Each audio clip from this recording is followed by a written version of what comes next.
प्यारे बच्चों, Rajput coaching centre में आपका स्वागत है।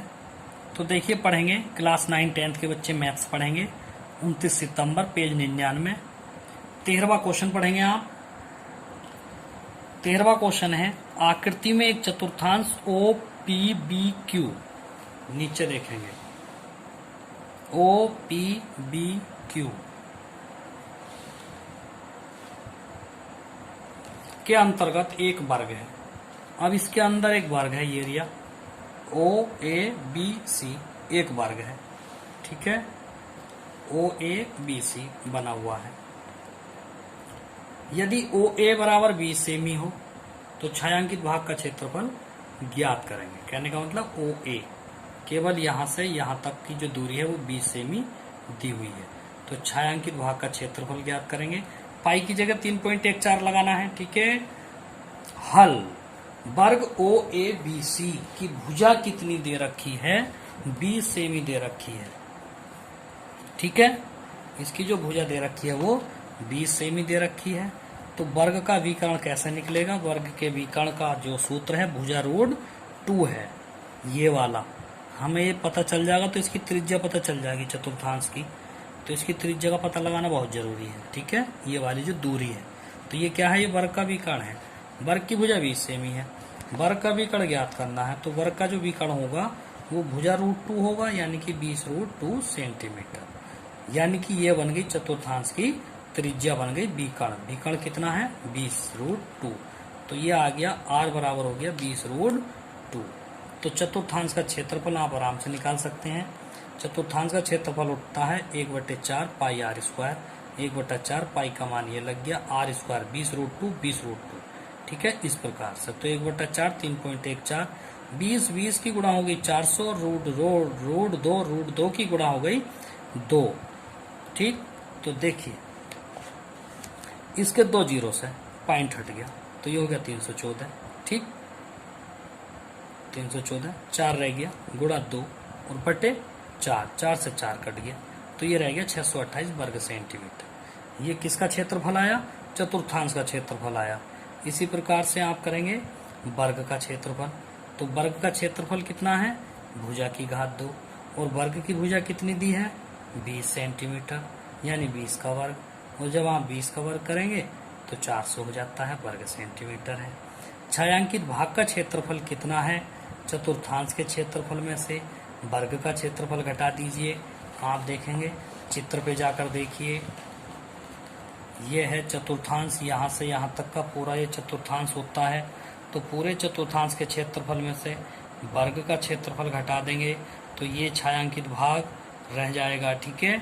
आइए चलते हैं क्वेश्चन की तरफ, जो आप जहाँ से आप छोड़ के आए हैं ये है, यहाँ तक आप उतार लीजिए। देखिए, तो छायांकित भाग का क्षेत्रफल होगा चतुर्थांश का क्षेत्रफल माइनस वर्ग का क्षेत्रफल। चतुर्थांश का क्षेत्रफल 628 माइनस वर्ग का क्षेत्रफल है 400, तो ये आ गया 228 वर्ग सेंटीमीटर। तो ये आ गया छायांकित भाग का क्षेत्रफल, ठीक है। इस प्रकार से आप इसको करेंगे।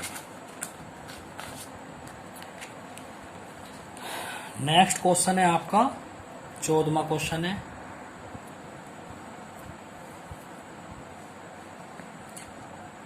ए बी और सी डी केंद्र O तथा त्रिज्याओं 21 सेमी और 7 सेमी वाले दो समकेंद्रीय वृत्तों क्रमशः 2 चाप हैं। वृत्तों की क्रमशः 2 चाप हैं की है ये।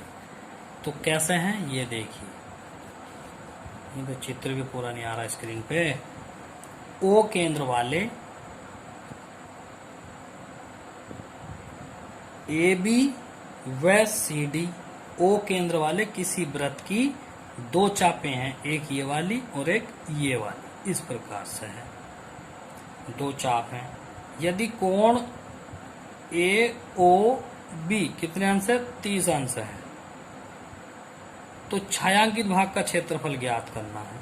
तो वेरी सिंपल, क्वेश्चन पूरा पढ़ लीजिए आप फिर दोबारा से। ए बी और सी डी केंद्र O तथा त्रिज्याओं 21 सेमी और 7 सेमी वाले दो संकेंद्रीय वृत्तों की क्रम से 2 चाप हैं। यदि कोण ए ओ बी बराबर 30 अंश हो तो छायांकित भाग का क्षेत्रफल ज्ञात कीजिए। तो हल है, चित्र में देखेंगे आप, गौर से देख लीजिए। छोटे वाले चतुर्थांश जो त्रिज्या खंड है छोटा वाला, इसकी त्रिज्या 7 सेमी है, और बड़ा वाला जो त्रिज्या खंड है इसकी त्रिज्या 21 सेमी है। तो आइए चलते हैं सवाल पे। त्रिज्या खंड ओ बी ए ओ का क्षेत्रफल, यानी कि बड़ा वाला जो त्रिज्या खंड है उसका क्षेत्रफल निकाल लेंगे। तो ये है थीटा बटे 360 बटे पाई आर स्क्वायर, ये त्रिज्या खंड का क्षेत्रफल का सूत्र है। ठीक है, तो आगे चलेंगे। तो ये कैसे है, थीटा का मान 30 दिया है, 360 हो गया, गुणा पाई का मान 22 बटे 7, आर का मान 21 गुणा 21, तो 7 दिया 21, और 30 से 360 12 बार काटेंगे। तो ये आ गया 22 गुणा 3 गुणा 21, 22 गुणा 3 गुणा 21 बटे 12, 12 को 3 से काट दिया 4 बार, और 4 को 2 से काटा 2 बार, और फिर 22 को काटा ये 11 बार 2 से ही। तो ये आ गया 11 और 21 का मतलब 231 बटे 2 वर्ग सेंटीमीटर। ये किसका है, बड़ी वाली चाप का, जो बड़ी वाली जो चाप है उसका क्षेत्रफल आ गया 231 वर्ग सेंटीमीटर। अब जो छोटी वाला त्रिज्या खंड है यहां तक उतार लीजिए। अब छोटे वाले त्रिज्या खंड की बात करते हैं। कौन सा वाला, चित्र में देखिए, ये वाला, ये जो छोटा वाला त्रिज्या खंड है। ठीक है, इसको देखेंगे तो इसमें क्या होगा, इसमें भी ऐसे ही होगा, थीटा बटे 360। ठीक है, ये है त्रिज्या खंड ओ सी डी ओ का क्षेत्रफल, थीटा बटे 360 पाई आर स्क्वायर। तो 30 बटे 360, 22 बटे 7, पाई का मान 7 गुणा 7, 7 से 7 काट दिया, इससे 30 से 360 12 बार काट दिया, और 2 से इसको 6 बार काट दिया 12 को, और 22 को 11 बार काट दिया, और 11 सत्ते 77 हो गया, और बटे 6 सेंटीमीटर। ये त्रिज्या खंड आ गया छोटा वाला। तो अब हमें निकालना है छायांकित भाग का क्षेत्रफल। यहाँ तक उतार लीजिए।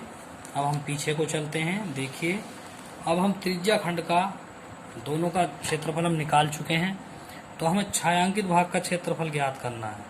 तो बड़े वाले त्रिज्या खंड में से छोटा वाला निकाल दो, तो ये छायांकित भाग रह जाता है। ठीक है, तो आइए करते हैं। तब छायांकित भाग का क्षेत्रफल, तो ये हो जाएगा त्रिज्या खंड ओ बी ए ओ का क्षेत्रफल minus O C D O का क्षेत्रफल, इस प्रकार से।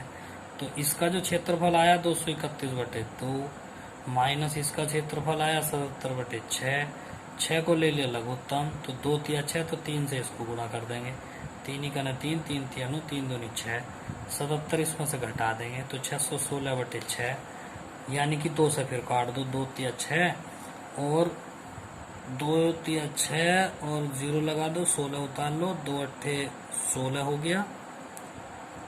तो ये बचेगा, छायांकित भाग का क्षेत्रफल आ गया 308 बटे 3 वर्ग सेंटीमीटर। ठीक है, बाकी कल पढ़ाएंगे। बार बार मेरा कहने का निर्देश ये है कि प्रत्येक बच्चा जो है वीडियो पढ़ो। ठीक है, ध्यान से काम पूरा कीजिए, और सभी छात्र छात्राओं को सूचित किया जाता है कि सभी बच्चे अपनी अपनी नोटबुक स्कूल में जाके एमडी सर से चेक करा लें, मैनेजर साहब से चेक करा लें। उनका खास तौर पर ये निर्देश है कि सभी बच्चे अपनी अपनी कॉपियां हर एक विषय की मैनेजर साहब से चेक करा लें। ठीक है, थैंक यू।